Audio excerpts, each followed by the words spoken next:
নমস্কার বন্ধুরা, সবাই কেমন আছেন? আশা করছি সবাই খুব ভালো আছেন, সুস্থ আছেন। তো একটা নতুন সকাল শুরু করলাম। তো আজ হচ্ছে রবিবারের ব্লগটা তোমাদের সঙ্গে শেয়ার করছি। তো আজ হচ্ছে রবিবার।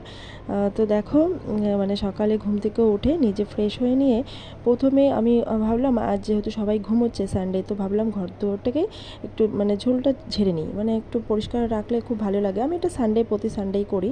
তো তারপরে দেখো এখানে গ্যাস টেবিলটাও একটু ভালো করে মুছে নিলাম, ঘর দোরগুলো ভালো করে ঝেড়ে নিয়ে তারপর গ্যাস টেবিলটাও ভালো করে মুছে নিচ্ছি। তো তারপরে এখন নিজে ফ্রেশ হয়ে নিলাম।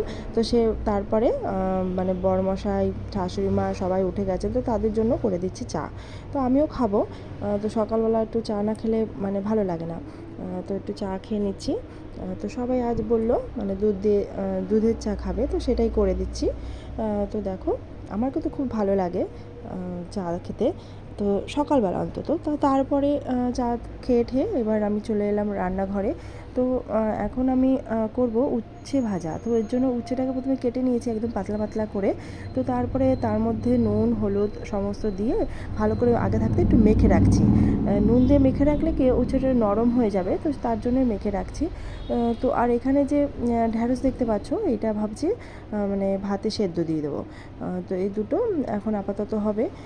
তো দেখো, আজ সানডে বললাম, তো সানডের জন্য স্পেশাল তো কিছু রান্না হবেই। তো তারপরে দেখো এখানে আমি মানে চিকেন রান্না করছি। তো সেইটাই রান্না করছি, দেখো চিকেন কষানো হচ্ছে। তো মানে চিকেন কষানোর সঙ্গে সঙ্গে আমাদের মানে এক বাটি ওখানেই আমাদের চলে যায়। তো দেখো মানে কেন চলে যাচ্ছে, মানে আমার ছেলে, বড়মশাই সবাই নিয়ে বসে পড়ে। তো এখানে চিকেন কষানোটা একদম হয়ে গেছে। তো দেখো, খেতেও কিন্তু ভীষণ টেস্ট হয়েছিলো। তো আজকে সারাদিনে কী কী রান্না হয়েছিল, এখানে হচ্ছে কুমড়ো আলু ডাঁটার তরকারি, এখানে রয়েছে উচ্ছে ভাজা আর হচ্ছে চিকেন।